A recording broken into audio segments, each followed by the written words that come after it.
တရားနာယူကြမယ်ဓမ္မမိတ်ဆွေသူတော်ကောင်းပေါင်းတို့စိတ်နှလုံးချမ်းမြေ့သာယာရှိကြပါစေအဲ့တော့ဦးဇင်းတို့ဒီကနေ့ကာယကံရှင်များနဲ့ပိဿပေါင်းသူတော်ကောင်းတို့ကိုဗာပြောခြင်းလဲဆိုတော့အတိညာဏ်တကအတိညာဏ်ထဲမှာလောကကြီးကိုရင်ဆိုင်နိုင်တဲ့အတိညာဏ်အဲ့ဒါလေးကိုလည်းနည်းနည်းရည်ရွယ်ပြီးတော့တရားစကားလေးနည်းနည်းလောက်ပြောမယ်နော်ဘုရားထားလေးတစ်ပုဒ်လူတိုင်းရတယ်ဖုဋ္ဌတလောကဓမ္မေဟိစိတ်တံယတ္တနာကံပတိအသောကံဝိရဇခေမံဧတံမင်္ဂလမုဒ္ဓမံတဲ့မင်္ဂလသုတ်တံမှာပါတယ်တချို့ဘေးအန္တရာယ်ကင်းတယ်ဆိုပြီးတော့ဒီကထာလေးကိုရွတ်တာလည်းရှိတယ်နော်ဗုဒ္ဓတလောကဓမ္မေဟိစိတ်တံယတ္တနာကံပတိအသောကံဝိရဇခေမံဧတံမင်္ဂလမုဒ္ဓမံတဲ့အဓိပ္ပာယ်ကဘာလဲဆိုတော့လောကကြီးမှာနေထိုင်ကြတဲ့လူသားတိုင်းမလွဲမသွေတွေ့ကြုံကြရတဲ့တရားတွေကိုလောကဓမ္မလောကဓာတ်တရားလို့ခေါ်တယ်ဟုတ်ရလားလောကဓာတ်ဆိုတာလောကဓမ္မဆိုတဲ့ပါဠိစကားကိုဗမာမှုပြုထားတာပေါ့လောကဓာတ်လောကဓမ္မလောကဓမ္မဆိုတာဘာလို့ဆိုတော့လောကကြီးထဲမှာနေတဲ့ပုဂ္ဂိုလ်တိုင်းဘယ်သူမှရှောင်မရတိတ်မရတွေ့ကြရကြုံကြရမယ့်တရားတွေကိုလောကဓမ္မလောကဓာတ်တရားလို့ခေါ်တာမျက်နှာကြည့်ငယ်မရွေးအသက်ကြီးငယ်မရွေးကြားမမရွေးလူသားတိုင်းဒီလောကဓာတ်တရားတွေကတွေ့ကြရမှာအဲ့ဒါလို့တွေ့ကြုံလာရတဲ့အကောင်းအဆိုးလောကဓာတ်တရားအမျိုးမျိုးနဲ့ပတ်သက်ပြီးတော့တုံလုံးမှုမရှိအောင်ကိုထိမ့်သိမ့်နိုင်ခြင်းသည်အင်မတန်ကြီးကျယ်မြင့်မြတ်တဲ့မင်္ဂလာပါတဲ့ဒီကထာလေးရဲ့အဓိပ္ပာယ်ကနော်ဖုဒ္ဓတလောကဓမ္မေဟိစိတ်တံယတ္တနာကံပတိလောကဓာတ်တရားတွေနဲ့ကြုံတွေ့လာတဲ့အခါမှာစိတ်ကိုမတုံမလှုပ်အောင်ထိန်းနိုင်တယ်နောက်ပြီးတော့အသောကံဝိရဇံခေမံအသောကံစိုးရိမ်တရားတွေနဲ့တွေ့လည်းပဲစိတ်ထဲမှာမစိုးရိမ်အောင်ထိန်းနိုင်တယ်နော်ဝိရဇံကိလေသာမြူတွေပြင်စရာတွေနဲ့တွေ့လာရင်လည်းကိလေသာမြူတွေမတင်အောင်ထိန်းနိုင်တယ်အသောကံဝိရဇံခေမံဘေးအန္တရာယ်ကြုံစရာတွေနဲ့တွေ့လာရင်လည်းဘေးအန္တရာယ်မဖြစ်အောင်ဘေးကင်းအောင်နေနိုင်တယ်အဲ့ဒါမင်္ဂလာပဲတဲ့ဒါကဥစဉ်ကဒီဒေသနာတော်ကိုအနှိမ်ဆုံးအဆင့်ကိုပြောတာနော်လောကဓာတ်တရားတွေနဲ့တွေ့လာရင်မတုံမလှုပ်အောင်နေနိုင်တယ်အသောကံစိုးရိမ်ခြင်းမရှိအောင်နေနိုင်တယ်ဝိရဇံစိတ်ထဲမှာကိလေသာအညစ်အကြေးတွေမရှိအောင်နေနိုင်တယ်ခေမံစိတ်ထဲမှာကြောက်စရာလက်စရာတွေမရှိအောင်ခန္ဓာကိုယ်ပေါ်မှာလည်းဘေးအန္တရာယ်တွေမသိအောင်နေနိုင်တယ်၄ပါးနော်တကယ်စင်စစ်ဒီမင်္ဂလာတရား၄ပါးအထွတ်အထိပ်တိုင်ရတာကယဟန္တာတွေမှာရတာဟုတ်ရလားယဟန္တာတွေမှာအကောင်းအဆိုးလောကဓာတ်ဘယ်လိုလောကဓာတ်နဲ့တွေ့မတုံမလှုပ်တဲ့အခြေအနေကိုသူတို့တကယ်ရလာဟုတ်ရလားအသောကံစိုးရင်ရင်မရှိဘူးဆိုတာကလည်းသူတို့မှတကယ်ရလာဝိဒဇံကိလေသာမြုပ်ကင်းတယ်ဆိုတာလည်းသူတို့မှတကယ်ရလာခေမံဘေးကင်းတယ်ဆိုတာလည်းသူတို့မှတကယ်ရလာဒါပေမဲ့ဦးဇင်းတို့ဒကာရမတို့ပုထုဇဉ်တွေလည်းပဲကိုယ်အတိုင်းတာလေးနဲ့ကိုတော့ထိုက်တလောက်ရအောင်လုပ်လို့ရတယ်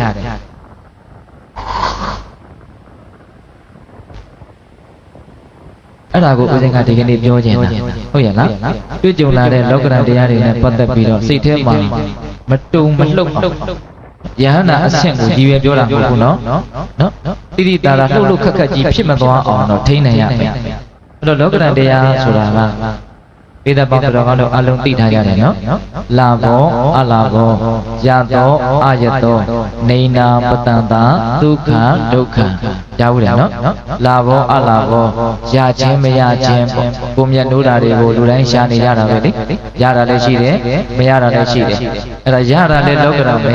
မရတာလည်းလောကဓာတ်ပဲဟုတ်ရလားမကင်းနိုင်ဘူးနော်လာဘောအလာဘောယသောအယသောကိုဝိုင်းဝိုင်းနေအောင်ချစ်တဲ့လူတွေရှိခြင်းတဲ့ခါရှိမယ်မရှိခြင်းတဲ့ခါမရှိဘူးအချမ်းရံပေါ့ကိုနာဝိုင်းနေတာကိုမျက်နှိုးနေတာဒါတွေရှိခြင်းလည်းရှိမယ်မရှိခြင်းလည်းမရှိဘူးတယောက်တည်းဖြစ်ခြင်းဖြစ်နေမယ်သို့မဟုတ်ချစ်ရမျက်နှိုးရတဲ့ပုဂ္ဂိုလ်တွေနဲ့ကြီးကြီးသားသားဖြစ်နေတဲ့အခါလည်းရှိခြင်းရှိမယ်ဒါလည်းသူကလောကဓာတ်ပဲနော်ရသောအာရသောနေနာပတန္တာ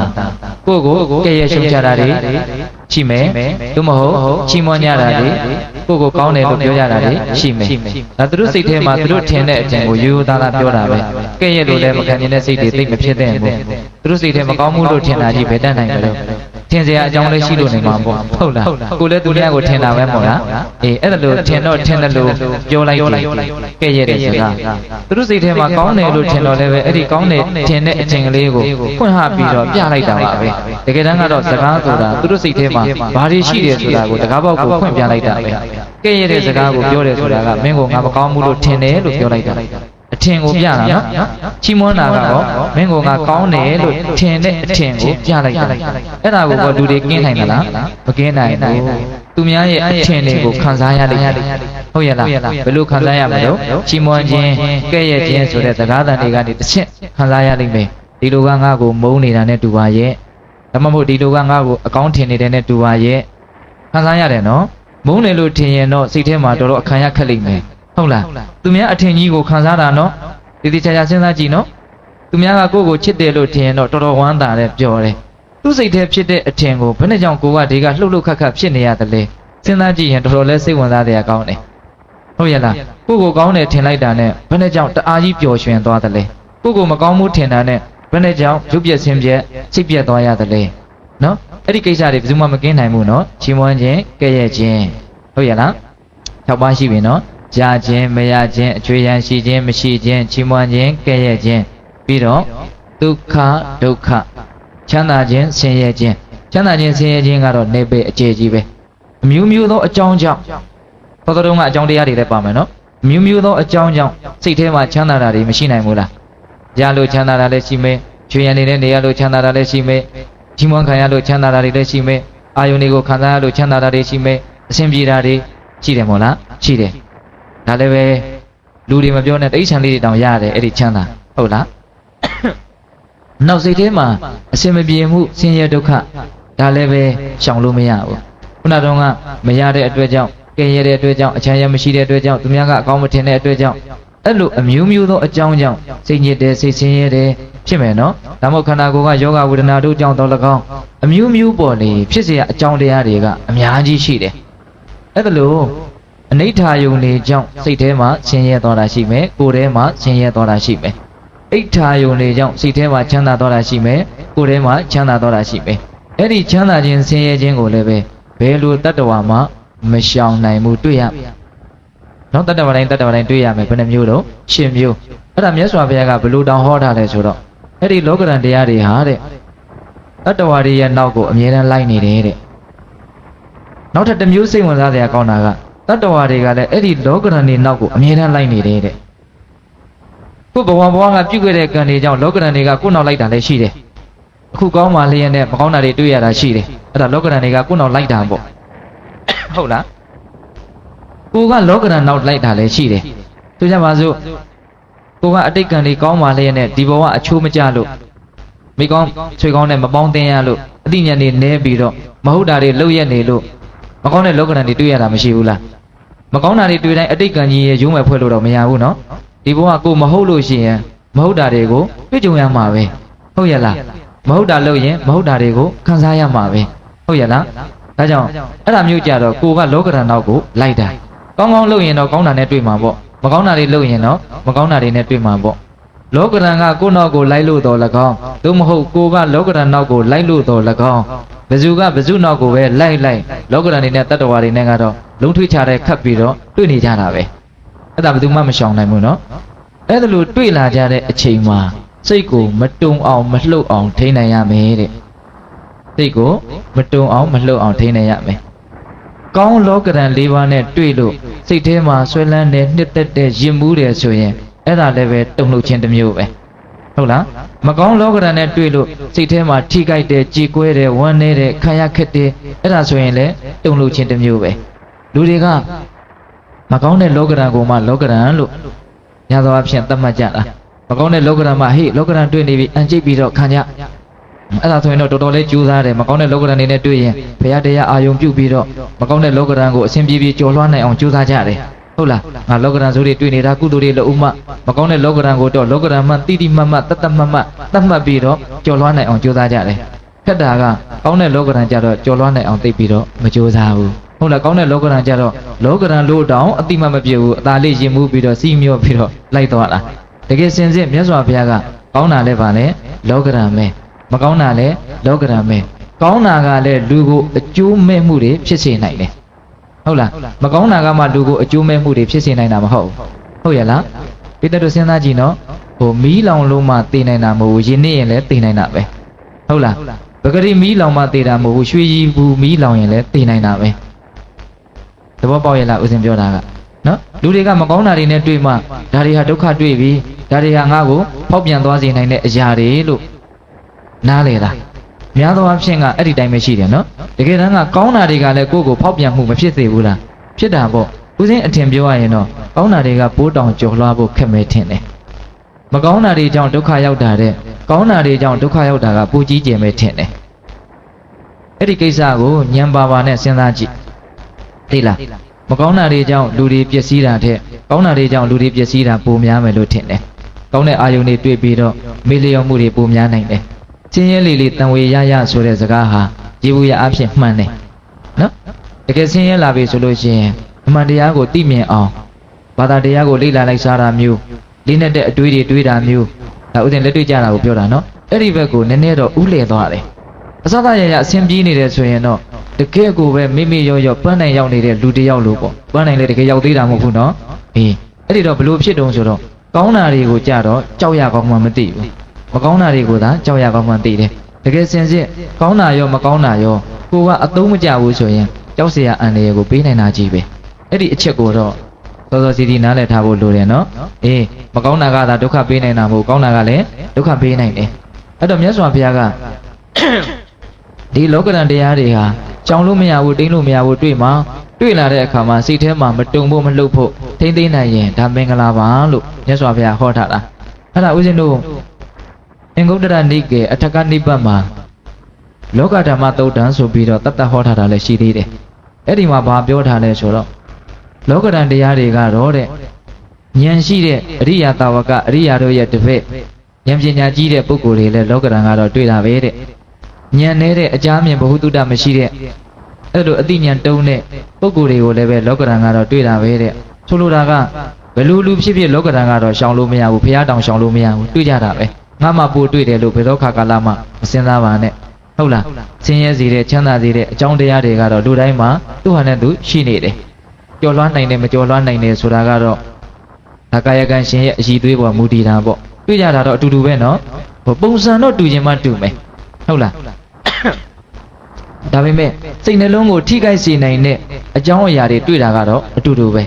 ဲသူကဒီနည်းနဲ့ထိခိုက်စေတဲ့အကြောင်းတွေ့မယ်ကိုကဟိုနည်းနဲ့ထိခိုက်စေတဲ့အကြောင်းတွေ့မယ်တဲ့တယ်ပြောရင် तू ကစီးပွားရေးညံ့ဖြစ်တယ်ကိုကကျန်းမာရေးညံ့ဖြစ်တယ်ငါတမျိုးစီဆိုးတာပဲဟုတ်ရမဟုတ်လားတချို့ကျတော့အဲ့ဒါတွေပြေးလေတယ်ဟာဆက်ဆံရေးတွေညံ့ဖြစ်ပြီးတော့စိတ်ညစ်စရာတွေကြုံရတာလဲရှိမယ်ဟုတ်လားအမျိုးမျိုးပါပဲစိတ်ဆင်းရဲတဲ့အစိတ်ချမ်းသာရတဲ့အကြောင်းတရားတွေကတော့လူတိုင်းမှာတွေ့တာပဲအဲ့ဒါမြတ်စွာဘုရားကဒီမှာဟောထားတာ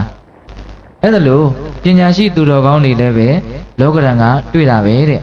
မိုင်မဲတဲ့ပညာမရှိတဲ့လူတွေလည်းလောကဓာတ်ကတွေ့တာပဲတဲ့လောကဓာတ်တွေ့တာချင်းကတော့အတူတူပဲတဲ့ဒါပေမဲ့အဲ့ဒီလောကဓာတ်ကိုရင်ဆိုင်တဲ့နေရာမှာလောကဓာတ်ကိုသဘောပေါက်ပုံချင်းကြတော့မတူကြဘူးတဲ့အဲ့ဒီအချက်ကလေးကိုပြောချင်တာဟုတ်လားလောကဓာတ်တွေ့တာကတော့အတူတူပဲနော်ဘာသူတို့ကကံကောင်းတယ်ငါကကံဆိုးတယ်အဲ့ဒါလိုမတွေ့ရင်နဲ့တနည်းနည်းနဲ့တော့သိဆင်းရဲစရာစိတ်ညစ်စရာတော့တွေ့တာပဲဟုတ်ရလားအေးအဲ့ဒါလိုတွေ့တဲ့အခါမှာပြန်လဲတုံ့ပြန်ပုံချင်းကြတော့ပညာရှိနဲ့လူမိုက်နဲ့မတူပါဘူးတဲ့ဟုတ်ရလားအဲ့ဒါကိုဦးဇင်ကဦးစားပေးပြီးတော့ပြောချင်တာဘယ်လိုတုံ့ပြန်ကြမလဲဒီလောကဓာတ်တရားတွေနဲ့ပတ်သက်ပြီးတော့မတုံမလှုပ်အောင်ဘယ်လိုသဘောထားမလဲကိုယ်သဘောထားပေါ်မှာမူတည်တာနော်လောကဓာတ်နေနဲ့တွေ့လို့စိတ်ခံစားချက်ပြင်းထန်တယ်မပြင်းထန်ဘူးဆိုတာကိုယ့်ရဲ့သဘောထားပေါ်မှာမူတည်တယ်ဟုတ်လားကိုဒီလောကဓာတ်နဲ့ပတ်သက်ပြီးတော့ကိုဘယ်လိုနှလုံးသွင်းတယ်လဲဆိုတာပေါ်မှာမူတည်တယ်တချို့ကတရားတန်ကိစ္စလုံးနဲ့တနေ့လုံးပွက်ညံပြီးတော့ဆွေးဆွေးခုန်ဖြစ်နေတဲ့လူတွေမရှိဘူးလားတရားတန်ကိစ္စလေးလောက်နဲ့ဖြစ်နေတာတချို့3သိန်းတန်2သိန်းတန်နဲ့လည်းဘာမှမဖြစ်အောင်နေနိုင်တယ်ပြဿနာကတော့တွေ့ကြတာပဲသို့တော့တချို့ကအေးအေးဆေးဆေးကြီးကြီးလင်းလင်းဒီပြဿနာကိုထိန်းထားနိုင်တယ်တချို့ကြတော့ပြဿနာကိုမဟုတ်ပါဘူးသူဖြစ်နေတာပဲသူစိတ်ထဲမှာပြဿနာရလို့မဟုတ်ဘူးပြဿနာမဟုတ်ဘူးဆိုတော့ပြဿနာကရှင်းစရာလည်းမလိုဘူးပေါ့ဗျာဟုတ်လားတော်တော်များများပြဿနာတွေကလေပြဿနာအစစ်မဟုတ်ဘူးပြတကယ်ပြဿနာအစစ်မဟုတ်ဘူးတဲ့ကိုယ်စိတ်ထဲကဖန်တီးနေတာတဲ့ဒါကတော့စိတ်ပညာရှင်တွေပြောတဲ့စကားကိုဦးဇင်ကနည်းနည်းယူပြောတာသဘောလေးကြလို့ပြောတာပါနော်တချို့ပြဿနာတွေဟာပြဿနာမဟုတ်ကိုကဖြစ်နေတာပြဿနာက အဲ့ဒါကိုယ်စိတ်ထဲကလက်ခံလိုက်တယ်သဘောပေါက်အောင်လုပ်လိုက်တယ်ကျင့်တတ်သွားတယ်ဆိုရင်နေသာထိုင်သာရှိသွားတာပဲကိုယ်စိတ်ပေါ်မှာအဓိကမူတည်တယ်ဟုတ်လားဖြစ်နေတဲ့ကိစ္စကြီးကိုတချို့ကအင်မတန်ပုံကြီးချဲ့တယ်နော်ပုံကြီးချဲ့ပြီးတော့ဆိုကြပါစို့ကဲ့ရဲ့ခါမှာကြောက်လို့တချို့ကိုတတ်တည်သွားတာရှိတယ်တချို့ကဲ့ရဲ့တာကိုဘလို့မှအောင်မအောင်မေ့ဘူးခေါင်းထဲကိုမထည့်ဘူးဆိုတဲ့လူလည်းရှိတယ်ဘာကွာသွားတာတော့သူတို့ရဲ့အသိဉာဏ်တွေ့ကြုံလာတဲ့လောကဓာတ်အပေါ်မှာသူတို့ပြန်လဲဆင်ញင်သုံးသပ်ပုံသဘောထားပုံကွာသွားပြီးတော့အဲ့ဒီလောကဓာတ်ကြောင့်ထိခိုက်မှုရှိခြင်းမရှိခြင်းဆိုတာဖြစ်သွားတာနော်ဒါကြောင့်တချို့ကလောကဓာတ်ကြောင့်သိမထိခိုက်ဘူးအေးအေးဆေးဆေးနေနိုင်တယ်တချို့ကနည်းနည်းလေးလောကဓာတ်နဲ့အကြီးကြီးထိခိုက်ပြီးတော့နလန်မထူနိုင်အောင်ဖြစ်သွားတယ်ဘလို့လူမျိုးဖြစ်ခြင်းတော့ဒါတော့မေးစရာမလိုပါဘူးဟုတ်လားလောကဓာတ်နဲ့တွေ့ရင်တကယ့်ကိုခိုင်ခိုင်မာမာဘာမှမထိခိုက်တဲ့လူမျိုးဖြစ်ချင်တာပေါ့ဟုတ်လားဖြစ်ချင်ရင်တော့ကြိုးစားရမယ်ကြိုးစားရင်တော့ရမှာလေဘလို့ကြိုးစားအောင်ဆိုလောကဓာတ်ကိုနားလည်အောင်ကြိုးစားရမယ်ပိဋကရေလောကဓာတ်ကိုဘလို့ကြိုးစားရမယ်နားလည်အောင်နားလည်တယ်ဆိုတာအမှန်တိုင်းသိတာကိုပြောတာနော်နားလည်တယ်ဆိုတာဘာလဲအမှန်တိုင်းသိတာကိုပြောတာမှားယွင်ကြီးသိထားတယ်အမှန်တိုင်းမသိဘူးဆိုရင်နားလည်တယ်လို့ပြောလို့ရမလားဆိုကြမလို့ကလေးတယောက်သင်္ချာပု္ပ္ပာကိုတွတ်တယ်ဟဲ့ကောင်လေးနင်နားလည်ရလားနားလည်ပါတယ်နားလည်ရင် तू ကောင်းကောင်းတွတ်တတ်တယ်မမအောင်တွတ်တတ်တယ်အဲ့လိုဆိုရင်ကောင်းကောင်းတွတ်တတ်တယ်ဆိုရင်တော့အဖြေလဲမှန်မယ်ပေါ့ဟုတ်လားသူကသူကောင်းကောင်းမတွတ်တဲ့ဘက်နဲ့နားလည်တယ်လို့ထင်တဲ့ကလေးလေးရှိချင်းရှိမယ်လေဒါပေမဲ့သူကတော့သူကသူနားလည်တယ်ထင်လို့တော့တွတ်လိုက်တော့အဖြေကပါလဲအမှားကြီးထွက်လာအဲ့ဒါတကယ်နားမလည်လို့ပေါ့ဟုတ်ရလားဒါကြောင့်တရားဓမ္မတို့ဦးဇင်းတို့လောကဓာတ်ကိုဘာလို့ဖို့တော့နားလည်ဖို့လိုတယ်ကောင်းကောင်းသဘောပေါက်ဖို့လိုတယ်အဲ့ဒါကိုမြတ်စွာဘုရားကနီလန်ပေးလိုက်မယ်သိလားလောကဓာတ်ဆိုတာဘာလဲဆိုတာကိုအဖြေထုတ်ပြလိုက်မယ်တနည်းအားဖြင့်အဖြေမှန်ထွက်ဖို့အတွက်တွက်နီးပေးလိုက်မယ်ပေါ့ဟုတ်ရလားတွက်နီးကဘယ်လိုတုံးဆိုတော့လောကဓာတ်တွေးကြတာချင်းတူတယ်ပညာရှိသူတော်ကောင်းတွေလည်းတွေ့တယ်လူမိုက်တွေလည်းတွေ့တယ်ပြန်လဲတုံ့ပြန်ပုံချင်းမတူဘူးလို့ဒီထိပြောခဲ့ပြီနော်ဦးဇင်ဟုတ်လားအဲ့ဒါလူမိုက်တွေကြတော့ညံနေတဲ့ပုံကိုယ်တွေကြတော့လောကဓာတ်နဲ့တွေ့ရင်ဘလို့ပြန်တုံ့ပြန်တယ်လဲဆိုတော့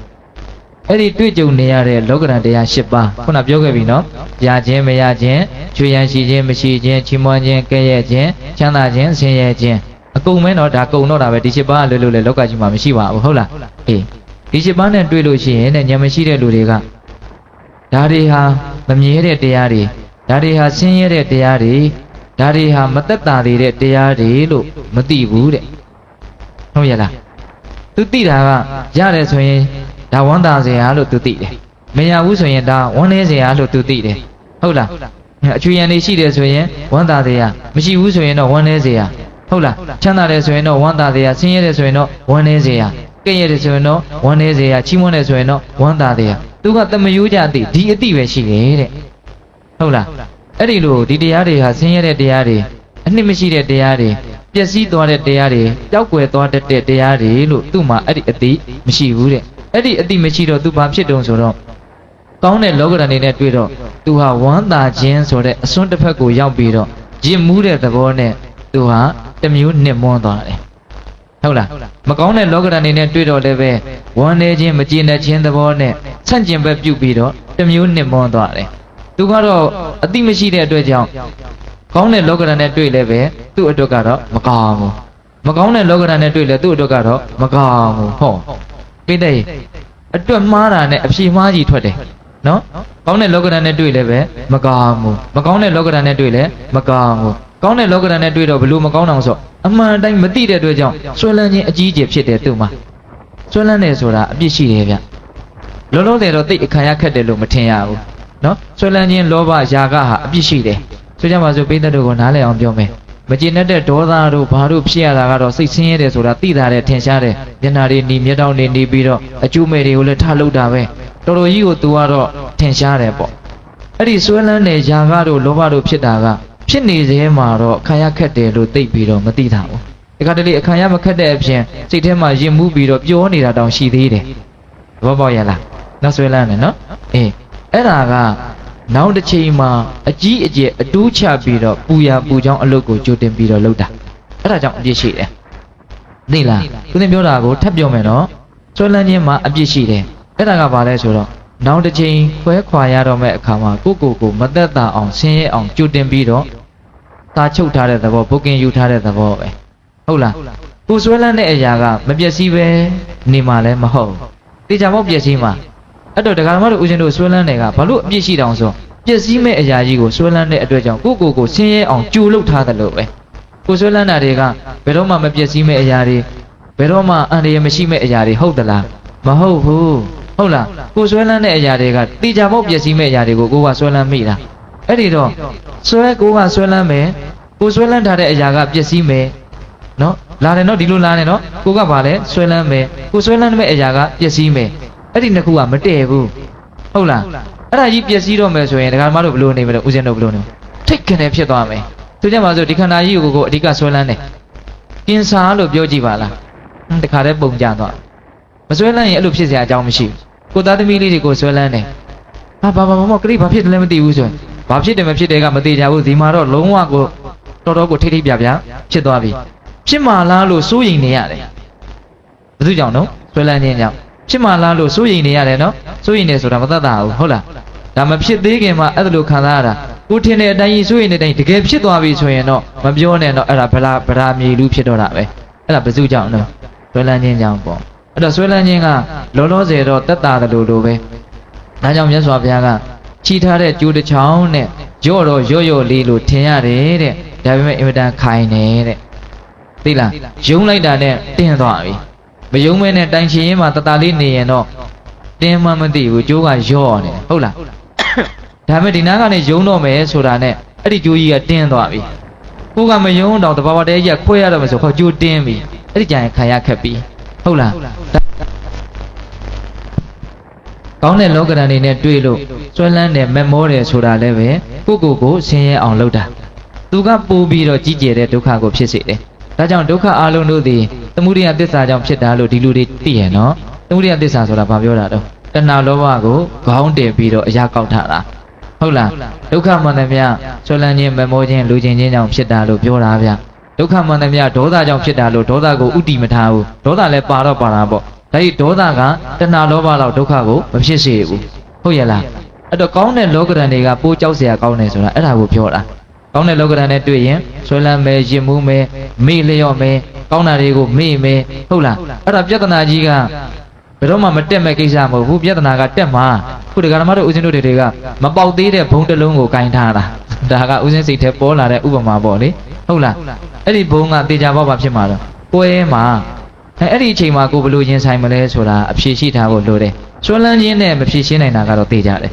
ဆွဲလန်းခြင်းကတော့ရှုပ်ထွေးသေးလိမ့်မယ်ဟုတ်လားဒါကြောင့်ကောင်းတဲ့လောကဓာတ်နဲ့တွေ့ရင်မိုက်တဲ့လူတွေက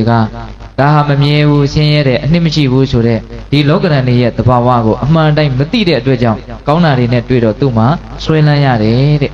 အစွန်းတစ်ဖက်ကိုရောက်တယ်ပေါ့မကောင်းတာတွေနဲ့တွေ့တော့လည်းပဲဒါဟာပျက်စီးသွားတဲ့အရာပါချုပ်ပြောက်သွားတဲ့အရာပါပြီးတော့လည်းပြီးသွားတဲ့အရာပါလို့စိတ်ထဲကရော့ပေါ့မှန်ကန်မသိနိုင်တဲ့အတွက်ကြောင့်ရှော့ပေါ့မပေးနိုင်ဘူးတင်းပြီးတော့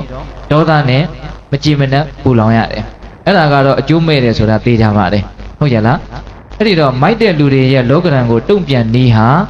အမှန်တရားကိုနားမလည်ရာကနေတစ်ချက်ရာဂဒေါသတို့ဖြင့်တုံ့ပြန်တယ်သိတဲ့ကြီးသဘောပေါက်တယ်နော်မိုက်တဲ့လူတွေရဲ့လောကဓာတ်ကိုတုံ့ပြန်တာကပျက်စီးသွားတယ်ပြောင်းလဲသွားတယ်ဆိုတဲ့အချက်ကိုသူတို့မသိဘူးတကယ်တမ်းကတော့ဒီလောကဓာတ်တရား၈ပါးဟာပျက်စီးသွားတာပဲမဟုတ်လားပြောင်းလဲသွားတာပဲမဟုတ်လားဘယ်ကောင်းတာကိုမှအကြာကြီးထိန်းထားလို့မရဘူးတော့ဆိုးတာလည်းထိန်းထားလို့မရပါဘူးထိန်းလည်းမထိန်းကျင်ပါဘူးသို့တော့ထိန်းကျင်တယ်ဆိုရင်တော့မှသူလည်းထိန်းလို့မရဘူးအချိန်နဲ့အမျှအကုန်လုံးဟာပြီးဆုံးလိုက်နေတာကြီးပဲမပြီးတာပါရှိတော့မပြီးတာဘာမှမရှိဘူးနော်ကောင်းတာလည်းပြီးသွားတယ်မကောင်းတာလည်းပြီးသွားတယ်မနေ့တုန်းကတွေ့ခဲ့ကြုံခဲ့ခံစားခဲ့ဟုတ်လားဝမ်းနေခဲ့ပူဆွေးခဲ့သို့မဟုတ်ဝမ်းသာခဲ့ပျော်ရွှင်ခဲ့ဒီနေ့ပါရှိသေးတော့ဘာမှမရှိဘူးပြန်တွေးကြည့်ရင်တော့မှတချို့ကိစ္စတွေကရေးရမရှိတော့ဘူးသိလားမနေ့တုန်းကတော့တော်တော်အရေးကြီးခဲ့တာပဲနော်နှစ်နဲ့ချီပြီးတော့ကြာပြီဆိုတော့တော်တော်ထင်ရှားသွားတယ်ဟာအဲ့ဒီတုန်းကတော့တော်တော်ကိုငိုစရာကြီးပဲအခုပြန်စဉ်းစားလိုက်တော့လည်းပဲပြုံးစရာဖြစ်နေတယ်ဘာဖြစ်သွားတာတော့ပြီးဆုံးသွားတာဒါကြောင့်ဦးဇင်းတို့ဟာတာမင်းသားချာလီချက်ပလင်ရှိရလေတခါကြီးတို့သိရနော်ချာလီချက်ပလင်ကရုပ်ရှင်မင်းသားဆိုတော့ရုပ်ရှင်စကားပြောတာကိုသိန်းကတော်တော်ကြိုက်တယ်သူကဘာပြောတုံဆိုတော့ဘဝဆိုတာတဲ့အနည်းကြီးကြည့်မယ်ဆိုရင်အလွမ်းကားတဲ့သိလားဘဝဆိုတာဗါတဲ့တော့အနည်းကြီးကြည့်မယ်ဆိုရင်အလွမ်းကားတဲ့အဝေးကြီးကြည့်မယ်ဆိုရင်တော့ဟာတာကားတဲ့နော်လောလောဆယ်ကတော့တော်တော်ခံရခက်တယ်နော်ဟုတ်လားအနည်းကြီးကြည့်တာကိုဟုတ်လားဟာပြီးခဲ့ပြီနှစ်ပေါင်း9နှစ်ကြာသွားပြီ10နှစ်ကြာသွားပြီအဲ့လိုဆိုရင်တော့ရေရေမုံမပြန်ပြောနိုင်တယ်အဲ့ဒီဟာကိုဦးဇင်းကငယ်ငယ်လေးတွေကဖတ်ဖူးတယ်အဲ့ဒါလွန်ခဲ့တဲ့15နှစ်လောက်ကဦးဇင်းခမဲတော်ကြီးဆုံးတယ်ဆုံးတော့အဲ့ဒီစကားလေးကိုအမှတ်ရတယ် ဥစဉ်ကသူများသာတရားဟောတာအဲ့တော့ငိုလိုက်ရတာကိုမပြောနဲ့သိလားဒါအခု15နှစ်လောက်ကြာသွားပြီဆိုဒီငိုရတဲ့အကြောင်းကိုအခုရေမောမောပြောနိုင်ပြီလေဒါအဲ့တော့အကြာကြီးတော့မငိုပါဘူး9ရက်လောက်နေတော့ဥစဉ်တရားဟောနိုင်တယ်နော်အဖေရဲ့ဇာပနာမှာဥစဉ်တရားဟောတယ်အဲ့တော့ဥစဉ်ပြောချင်တာကဘဝဆိုတာအနည်းကြီးကြည့်ရင်အလွန်ကအဝေးကြီးကြည့်ရင်ဟာတာကနီးတယ်ဆိုတာကိုဖြစ်နေရင်လည်းပဲဒါနီးတဲ့သဘောပဲအဲ့ဒါဆိုရင်တော့တော်တော်အရေးကြီးတယ်ပေါ့သူများဖြစ်နေရင်တော့ဝေးတဲ့သဘောရှိတယ်နော်အဲ့ဒါဆိုရင်တော့ရေမောမောပဲဟုတ်လားပိတ္တတို့စဉ်းစားကြည့်နော်ဘယ်တတ္တဝါမျိုးမဆိုကိုဖြစ်ရင်တော့ပြခတ်နေတာပဲဟုတ်လားသူများဖြစ်နေရင်တော့ထပ်တူမခံစားတာသိကြတယ်ဟောဘက်ကရင်ဘာဖြစ်နေလဲဘာဖြစ်နေလဲမသိပါဘူးဟုတ်လားထုံမှာတော့ပွက်ကြောရိုက်နေတယ်ဟုတ်လားဒီမှာတော့တက်တောင့်တက်တာပဲနော်အဲ့တော့ဘာပြောတာတော့ဦးဇင်းတို့ပြောနေတာကကိုယ့်ရဲ့နားလည်မှုနော်ပြီးဆုံးသွားတယ်ဆိုတာကိုနားလည်ရမယ်အကုန်လုံးပြီးဆုံးသွားမှာဘောဟာဒါကြောင့်အနှစ်မရှိဘူးလို့ပြောတာမပြီးတာတခုမှမရှိဘူးလုံးလုံးစေကိုကအိတ်မက်မက်နေတယ်လို့မျိုးဟုတ်လားမျက်လက်ကြည့်နေရတယ်လို့မျိုးဒါတွေကိုကိုကအပြေမှန်တစ်ခုကိုကောင်းကောင်းရှားမရသေးတော့မှားယွင်းမှုတွေနဲ့ဒါတွေကိုကောင်းနေထင်ပြီးတော့တန်ဖိုးထားနေတာဦးဇင်းတို့လည်းဒီတိုင်းပဲဒီမာယာဒီစက်ကွင်းကအခုမလွတ်သေးဘူးဟုတ်ရဲ့လားပုထုဇဉ်ဆိုတာရှိတယ်နော်သက်ကာယဒိဋ္ဌိဒီယုတ်တနန္တထဲမှာငါဆိုတာမပါဘူးတကယ်တမ်းကသို့တော်တရားဓမ္မတို့ဦးဇင်းတို့ကငါမှငါအခိုင်အမာဆွဲလန်းထားတယ်သိလားဒါငါဟာလေးတွေငါပစ္စည်းလေးတွေနော်အဲ့ဒီမှာဇလန်းတွေကအကုန်ရှုပ်တယ်နော်တကယ်တမ်းကသဘာဝတရားကသူ့သူရှင်းရှင်းလေးကိုကသဘာဝတရားအပေါ်မှာနားမလဲတဲ့စိတ်နဲ့ရှုပ်ထွေးနေတာသဘောပေါက်လားရှုပ်ထွေးနေတာနော်ရှုပ်ထွေးနေတော့ဘာဖြစ်တော့ဆိုအကုန်လုံးလှည့်စားခံနေရတဲ့လူတစ်ယောက်လို့အမှန်ကန်သိပြီးတော့မရှိဘူးအိမ်မက်ထဲမှာလမ်းလျှောက်နေတယ်လို့မျိုးပဲဟုတ်ရဲ့လားအဲ့ဒါဘယ်ချိန်ကျမှအိယာနိုးမလို့ဆိုအရိယာဖြစ်မှအိယာနိုးမယ်အဲ့ဒီကျမှဘဝရဲ့လောကရဲ့အမှန်ကိုသိမယ်သူပုထုဇဉ်ဘဝမှာလောကရဲ့ဘဝရဲ့အမှန်ကိုကောင်းကောင်းမသိဘူးတချို့တော့သိအောင်ကြိုးစားနေတဲ့အဆင့်ရှိတယ်ပေါ့ဟုတ်ရဲ့လားအဲ့တော့ဦးဇင်းတို့ဘာပြောနေတာတော့မကောင်းတဲ့လောကဓာတ်တွေကိုလည်းမမြဲဘူးလို့မသိဘူးကောင်းတဲ့လောကဓာတ်တွေကိုလည်းမမြဲဘူးလို့မသိဘူးမကောင်းတာနဲ့ကောင်းတာဟာမတူပါဘူးတကယ်တမ်းကတော့မကောင်းတာကမကောင်းတာပေါ့ကောင်းတာကကောင်းတာပေါ့ဘယ်တူပါမလို့ဟုတ်လားမတူဘူးနော်ဒါပေမဲ့သူတို့မှတူတာရှိတယ်နော်မျက်စိလေသွားလားကောင်းတာကကောင်းတယ်မကောင်းတာကမကောင်းဘူးမတူဘူးနော်ချီးမွမ်းတာနဲ့ကဲ့ရဲ့တာနဲ့ဘယ်တူပါမလို့ဒါပေမဲ့ချီးမွမ်းတာနဲ့ကဲ့ရဲ့တာမှာတူးနေတာလည်းရှိတယ်အဲ့ဒီတူးနေတာကဘာမှဖြစ်မဲ့တယ်နော်ပြီးဆုံးသွားတဲ့အချက်ဟုတ်တယ်မမြဲတာတူတယ်နော်ဒါကြောင့်လမ်းမှာစတော်ဘုရားကြီးဥနန္ဒမာလာရဲ့တရားတော်ဦးဇင်ကောင်းနဲ့ရောက်နေတယ်ဟုတ်လားသဘာဝလက္ခဏာတဲ့တာမညာလက္ခဏာတဲ့စတော်ကြီးကလက္ခဏာနှစ်ပါးပြောသွားတယ်ဟုတ်လားအဲ့ဒါဦးဇင်းတို့လည်းပဲအင်မတန်ကြိုက်ပါတယ်အဲ့ဒီစကားလေးတွေကိုလည်းပဲအခန့်တဲ့ရင်ထက်ထက်ပြောတယ်သဘာဝလက္ခဏာဆိုတာကသဘောတရားတစ်မျိုးစီရဲ့လက္ခဏာအသီးသီးပေါ့ဆိုကြပါတော့ဒါမိန်းမဖြစ်တယ်ဒါယောက်ျားဖြစ်တယ်မတူဘူးနော်အဲ့ဒါသဘာဝလက္ခဏာပေါ့မိန်းမကမိန်းမသဘာဝပေါ့လှခြင်းပဲပခြင်းပဲဖိမေလိမ့်မယ်ပြင်းမယ်ဆင်းမယ်ချက်မယ်ပြုတ်မယ်ဟုတ်လားယောက်ျားကတော့ရှားမယ်ဖွေးမယ်ကြကြကြကြထထလုံမယ်တူသလားမတူဘူးနော်ဒါပေမဲ့အဲ့ဒီမိန်းမနဲ့ယောက်ျားမှာတူးနေတာရှိတယ်အဲ့ဒါကဘာလဲဆိုတော့မိန်းမဆိုတာလည်းမမြဲဘူးယောက်ျားဆိုတာလည်းမမြဲဘူးနော်သဘာဝတရားတွေကြတော့တူတဲ့ဘိုင်းတွေမရှိဘူးလားရှိတယ်အခုလည်းပဲဒီလိုပဲလောကဓာတ်တရားတွေမတူဘူးမှန်တယ်နော်ကောင်းတာတောင်မှချီးမွမ်းတာနဲ့လက်ရတာနဲ့တူသလားမတူဘူးဒါပေမဲ့ဘယ်အရာတွေဘလို့ပဲမတူသေးကမို့အဲ့ဒီမတူသောအရာအလုံးတို့ရဲ့တူးနေတဲ့အချက်ရှိတယ်အဲ့ဒါကဘာလို့ဆိုမမြဲတဲ့အချက်ပြီးဆုံးသွားတဲ့အချက်အဲ့ဒါကိုကြတော့တာမညာလက္ခဏာလို့ခေါ်တယ်တဲ့ဟုတ်လားသဘာဝလက္ခဏာကိုမြင်တဲ့ဉာဏ်ထက်တာမညာလက္ခဏာကိုမြင်တဲ့ဉာဏ်ကပူကြီးကျယ်တယ်သဘောပေါက်လားအခုပုထုဇဉ်တွေကသဘာဝလက္ခဏာတောင်မှကောင်းကောင်းမမြင်ဘူးဟုတ်လားသဘာဝလက္ခဏာကိုတောင်ကောင်းကောင်းမမြင်ဘူးနော်သူကြမှာသူမြင်ရင်လည်းအပေါ်ယံပဲကောင်းတာဆိုရင်လူချင်းစရာကောင်းတယ်မကောင်းတာဆိုရင်မုန်းစရာကောင်းတယ်ဒီလောက်ပဲမြင်ထားတယ်အဲ့ဒီတော့အကုန်ရှုပ်ကုန်တာပေါ့ဟုတ်လားအဲ့ဒီမတူညီတဲ့သဘာဝတရားတွေမှာ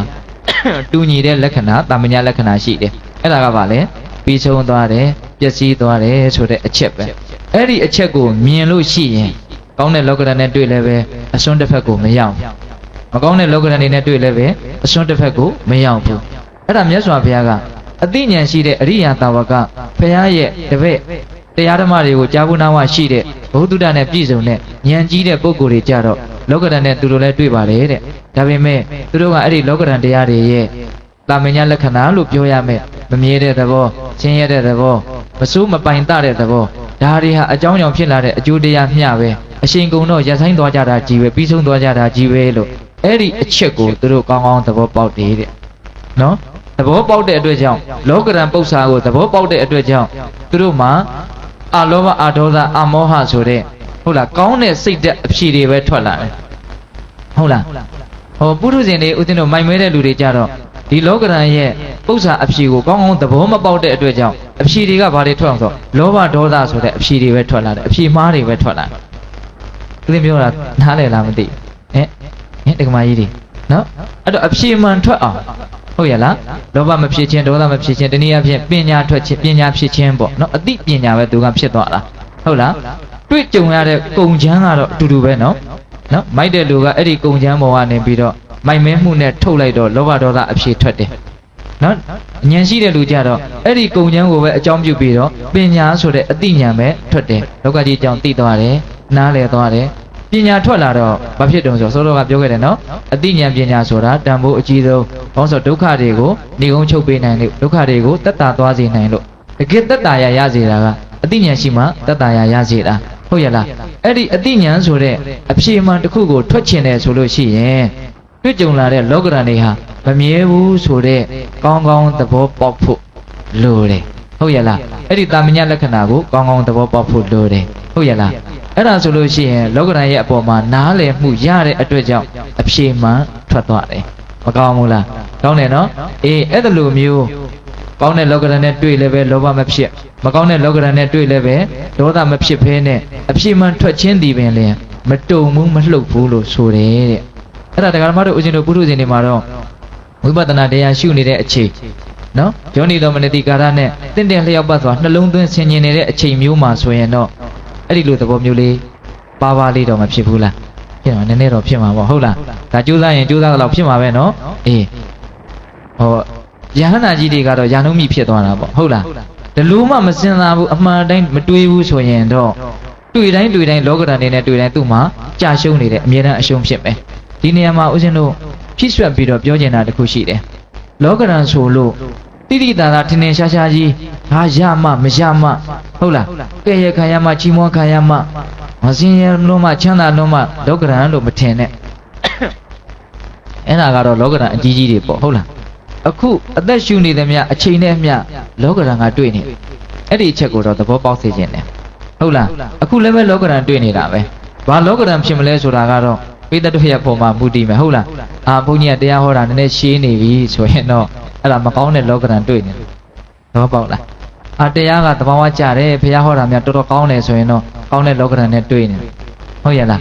းဒါကတော့ဦးဇင်းကအသေးစိတ်လေးပြောကြည့်တာနော်ထမင်းစားတဲ့အချိန်မှာတော့မှမကြိုက်တာဝါရဲ့နေရင်ဒါမကောင်းတဲ့လောကဓာတ်တွေ့တာပဲလေ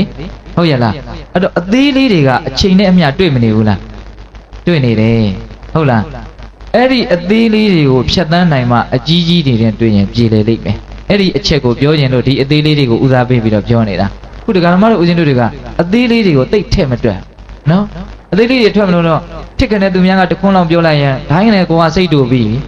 ဟုတ်လားအဲ့တော့အကြီးကြီးကဲရတာနဲ့ကြွရင်တော့အဲ့ဒါမနေနိုင်မထိုင်နိုင်အောင်ဆွေးဆွေးခုံနေတော့မှာပဲဟုတ်လားနည်းနည်းလေး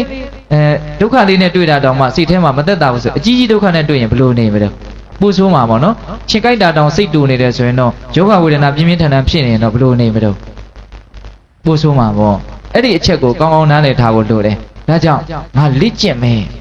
လောကဓာတ်အကြီးကြီးနဲ့တွေ့လို့ရှိရင်ငါခံနိုင်ရရှိအောင်ခုတွေ့ကြုံနေရတဲ့နေ့တူကတွေ့နေတဲ့အချိန်နဲ့မျှတွေ့နေတဲ့လောကဓာတ်လေးတွေနဲ့တွေ့ရင်ငါရင်ဆိုင်နိုင်အောင်နော်လောဘဖြစ်เสียနဲ့ကြုံလဲလောဘမဖြစ်အောင်ဒေါသဖြစ်เสียနဲ့ကြုံလဲဒေါသမဖြစ်အောင်စိတ်တူเสียနဲ့ကြုံလဲစိတ်မတူအောင်ငါလက်ကျင့်ကြည့်မယ်အဲ့ဒါဆိုရင်ဘဝကတော်တော်အဓိပ္ပာယ်ရှိမယ်နော်ဘုလိုကတော့သူကအစုံလန်းကြီးပဲလေဘာမှသိပြီးတော့ခင်းရင်တာမဟုတ်ဘူးအာယုံဆွဲရတော့လိုက်သွားမှာပဲအာယုံကအနိအိဋ္ဌာယုံအနေနဲ့ဟေ့မင်းလောဘဖြစ်လိုက်ဆိုရင်ဘောဘဖြစ်လိုက်မှာပဲဘာမှလည်းမကြိုးစားဘူးလေဟုတ်လားအနိဋ္ဌာယုံစိတ်တူတဲ့အာယုံတွေကကိုင်မင်းကနဲ့တွေ့ပြီးဒေါသဖြစ်တော့ခိုင်းစရာကုန်မလို့တန်းပြီးတော့ဒေါသဖြစ်တာပဲသူဆွဲရလိုက်သွားတာဒါကဘာမှခင်းရင်တဲ့ကိစ္စမဟုတ်ဘူးအစုံလန်းကြီးလေဟုတ်ရလားအမြဲတမ်းအာယုန်တွေကအကဲဆန်းနေတယ်နော်ဒကာကြီးတို့ဒကာမကြီးတို့ဦးဇင်းတို့အဲ့ဒီအာယုန်တွေကပဲလောကဓာတ်လို့ပြောလို့မရဘူးလားရတယ်မြင်ရတာတွေမျိုးစုံရှိတယ်ကြားရတာတွေမျိုးစုံရှိတယ်နားရတာထိရတာတွေးရတာမျိုးစုံမရှိဘူးလားအဲ့ဒီအာယုန်တွေကိုအကြမ်းမြင်ခွဲရင်တော့အိဋ္ဌအနိဋ္ဌလို့ကောင်းတဲ့အာယုန်ရဲ့မကောင်းတဲ့အာယုန်ရဲ့လို့နှစ်မျိုးရှိမှာပေါ့ဟုတ်လားအိဋ္ဌာယုန်တွေကလည်းအကဲဆန်းတာပဲကိုင်မောင်မင်းကြီးသားမောင်မင်းကြီးသမီးမင်းတို့တော့ငါနဲ့တွေ့ပြီအဲ့ဒါမင်းတို့ငါ့ကိုအကြောင်းပြုပြီးတော့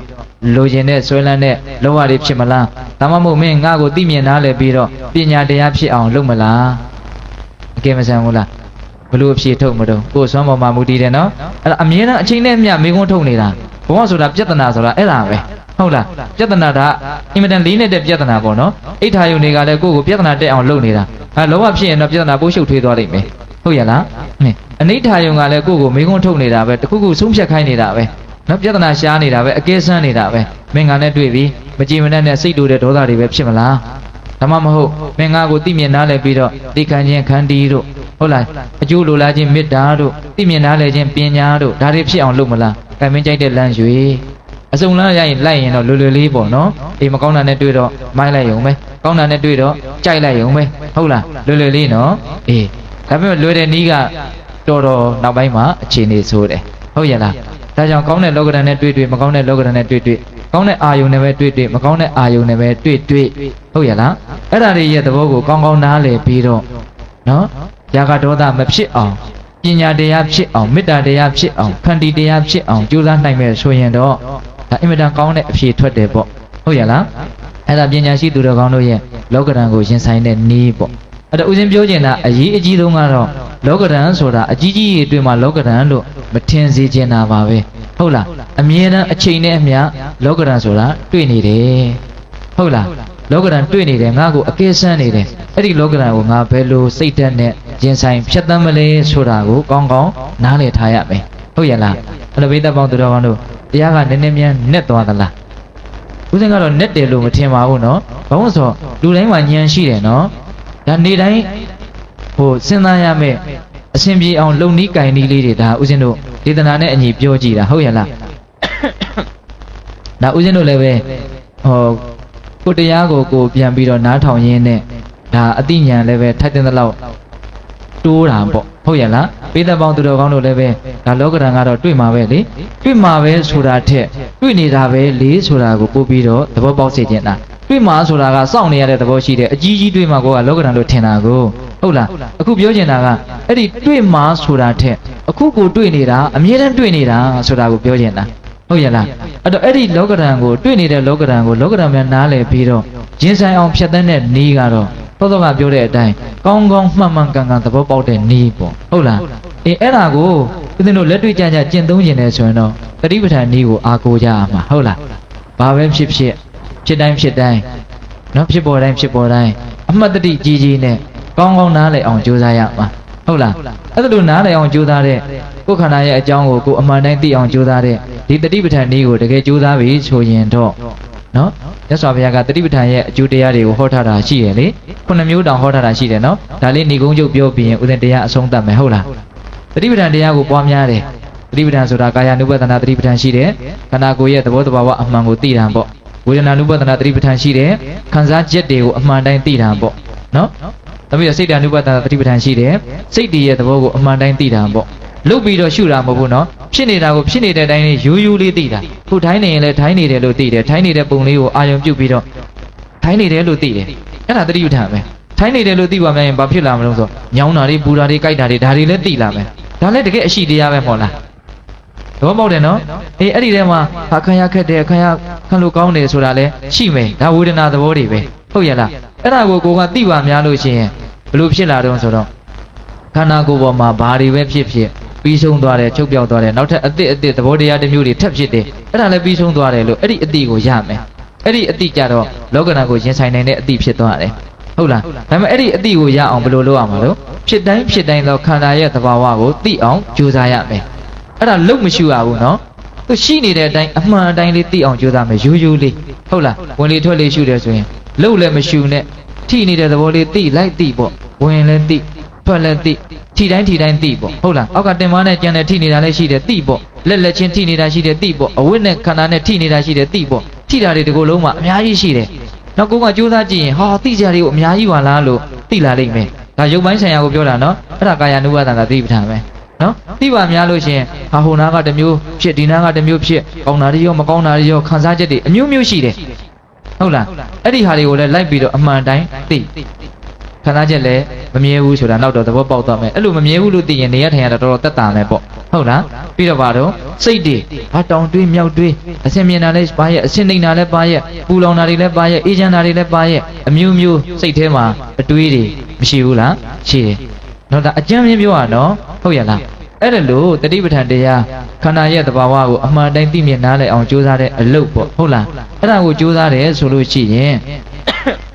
မြတ်စွာဘုရားကအကျိုးတရားဘယ်နှမျိုးရမလို့ပြောထား9မျိုးရမလို့ပြောထားတယ်အင်မတန်မြတ်လို့စရာကောင်းတယ်နော်ပထမကဘာလို့ဆိုတော့တတ္တနာဝိတုဒ္ဓိယတတ္တဝါတို့ရဲ့စိတ်တန်တာမှာညင်နွမ်းနေစေတဲ့ကိရိတာတရားတွေအကုန်လုံးကင်းပြီးတော့တန်ရှင်းဖြူစင်သွားမယ်တဲ့စိတ်ဓာတ်တန်ရှင်းဖြူစင်ခြင်းတယ်ဆိုလို့ရှိရင်တတိပဋ္ဌာန်ကိုပွားတဲ့နော်တတိပဋ္ဌာန်ပွားရင်မကောင်းတဲ့စိတ်အညစ်အကြေးတွေတန်ရှင်းသွားမယ်မနာလိုတာတွေဝန်တိုတာတွေဟုတ်လားပြီးတော့မကျေနပ်တာတွေဆွဲလန်းတာတွေမမောတာတွေအတ္တကြီးတာတွေမာနကြီးတာတွေမကောင်းတဲ့မုန်းစရာကောင်းတဲ့စိတ်အကြီးအသွေးတွေအကြီးအသွေးလိုတောင်ပြောတော့စိတ်အညစ်အကြေးတွေဟုတ်လားအဲ့ဒါတွေပဲဖြစ်သွားမှာလို့တန်ရှင်းစင်ကြယ်သွားမယ်တဲ့နောက်ပြီးတော့တောကပရိဒေဝနာတမတိတ်ကမာရတဲ့စိုးရင်ခြင်းနဲ့ငိုကြွေးခြင်းကိုလွန်ရောက်သွားလိမ့်မယ်တဲ့အင်မတန်ရကျင်စရာကောင်းတယ်နော်စိုးရင်စရာငိုကြွေးစရာအဲ့ဒါတွေကိုတွေ့လာတဲ့အခါမှာမစိုးရင်ပဲနဲ့မငိုကြွေးပဲနဲ့ထိန်းနိုင်လိမ့်မယ်ဒီနေ့တွေ့မှာတော့စိုးရင်စရာတွေငိုကြွေးစရာတွေကဒီကကြီးမိုင်မြတ်အဲ့ဒါကိုနားလည်ထားတယ်မို့လားနော်တစ်ချိန်ချိန်မှာတွေ့မှာနော်ဒီကဓမ္မတို့ဦးဇင်းတို့ကပျက်စီးမဲ့အရာကြီးကိုဆွဲလန်းမိထားတာကိုဗျအဲ့ဒါကိုမစွန့်နိုင်သေးတဲ့မြတ်စိုးရင်စရာတွေကတော့တွေ့ရလိမ့်မယ်ငိုကြွေးစရာတွေကတော့တွေ့ရလိမ့်မယ်အဲ့ဒီအချိန်မှာစိုးရင်မှုမရှိအောင်ငိုကြွေးမှုမရှိအောင်ခုတည်းကစပြီးတော့သတိပဋ္ဌာန်ကိုပွားများထားနော်ခန္ဓာကိုယ်ကြီးကအခြေအနေကတော့တကက်ဆိုးတဲ့ဘက်ကိုဥတည်နေတာသိကြတယ်ဗျာလက်ခံရလားတကယ်ဆိုးတဲ့ဘက်ကိုဥတည်နေတာဘယ်သူမှတတ်တာကိုမရှိဘူးဘယ်သူမှရှောင်လို့တိမ့်လို့မရနိုင်ဘူးအဲ့ဒီလမ်းကြောင်းကြီးကစောင်းပေးမှာမဟုတ်တိမ့်ပေးမှာမဟုတ်လွှဲလို့မရဘူးဖယ်လို့မရဘူးဘယ်လိုရင်ဆိုင်မလဲဒါကိုပဲအဖြေရှာရနော်နန်းရံနဲ့ခေါင်းနဲ့ကတော့ဝင်းဆောက်မှသိကြတယ်ဘယ်လိုခံနိုင်ရရှိအောင်လုပ်မလဲဒါပဲစဉ်းစားရမယ်မဆောက်အောင်လုပ်လို့မရဘူးနော်ပစ္စည်းမှုဆိုတာကြီးကိုဦးစင်ကတင်စားပြောတာနော်အေးအဲ့ဒီပစ္စည်းမှုကသိကြဖို့တွေ့မှာအဲ့တော့တက်တာခြင်းရဲ့တော့ပစ္စည်းဓာကြီးကိုမပစ္စည်းအောင်လုပ်ဖို့ဆိုတာဘယ်လို့မှမဖြစ်နိုင်ဘုရားလည်းမတတ်နိုင်အဲ့တော့ဘယ်လိုလုပ်မလို့ဆိုဆွဲလန်းမှုမရှိအောင်လုပ်တဲ့နည်းပဲကြိုးစားရဆွဲလန်းမှုမရှိရင်ပစ္စည်းတဲ့ကိစ္စမရှိဘူးဘောပေါက်လားနော်တရားဓမ္မတို့အင်မတန်ဦးဇင်းတို့အရေးပါတဲ့စကားတွေဒီနေ့ပြောမိနေတယ်ဗျာရည်ရွယ်ချက်မရှိဘဲနဲ့ဟုတ်လားအေးအဲ့တော့တကယ်တွေ့မဲ့ကိစ္စတွေကတော့ရှောင်လို့မရတာသိကြတယ်နော်အဲ့ဒါတက်တာအောင်ဘယ်လိုလုပ်မလို့မဆွဲလန်းဖို့ဆွဲလန်းမှုနည်းအောင်ကြိုးစားဖို့ဒါပဲရှိတယ်အဲ့ဒီကိစ္စကြီးကတော့တွေ့ကိုတွေ့ဦးဇင်းစိတ်ကူးရင်တာတခွန်းမှမပါဘူးနော်အဲ့တော့ဦးဇင်းတို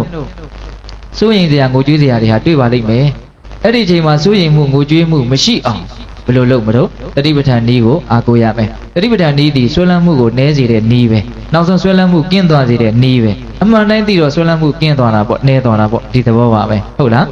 းအဲ့တော့စိတ်ရဲ့အငြိကြီးကင်းမယ်စိုးရင်စရာငိုကြွေးစရာတွေ့ရင်စိုးရင်မှုငိုကြွေးမှုကိုလွန်မြောက်သွားမယ်နောက်ပြီးတော့ဒုက္ခဒေါမနတနာအထင်ကမာရတဲ့စိတ်ဆင်းရဲခြင်းကိုယ်ဆင်းရဲခြင်းတွေချုပ်ငြိမ်းသွားမယ်တဲ့ကဲနော်စိတ်ဆင်းရဲခြင်းကိုယ်ဆင်းရဲခြင်းတွေချုပ်ငြိမ်းသွားမယ်တဲ့စိတ်ထဲမှာလည်းတတ်တာမှုရမယ်ကိုယ်ထဲမှာလည်းတတ်တာမှုရမယ်တချို့တတိပဋ္ဌာန်အားထုတ်လို့ခန္ဓာကိုယ်ယောဂါတွေပျောက်တာလည်းရှိတယ်ကိုယ်ဆင်းရဲခြင်းငြိမ်းခြင်းကိုရှုတော့တစ်မျိုးကနေပြောတာပေါ့ဟုတ်လားအေးစိတ်ဆင်းရဲငြိမ်းနေဆိုတာလည်းမှန်တယ်နော်စိတ်ထဲမှာနေသာထိုင်သာဖြစ်ကိုဖြစ်တယ်တတိပဋ္ဌာန်လေးကိုအားထုတ်လို့ရှိရင်ဟုတ်ရလားအဖြေရှိတယ်နော်ဒကာဓမ္မတို့ဦးဇင်းတို့ဟုတ်လားအေးအဲ့တော့ဒုက္ခဒေါမနတတွေချုပ်ငြိမ်းသွားလိမ့်မယ်နော်ပြီးတော့ပါတော့ညာယတ္တအဓိကမာယနိဗ္ဗာန်တသစ္စိကိရိယာယအရိယာမဲ့ဉာဏ်ကိုရပြီးတော့နိဗ္ဗာန်ကိုမျက်မှောက်ပြုရလိမ့်မယ်တဲ့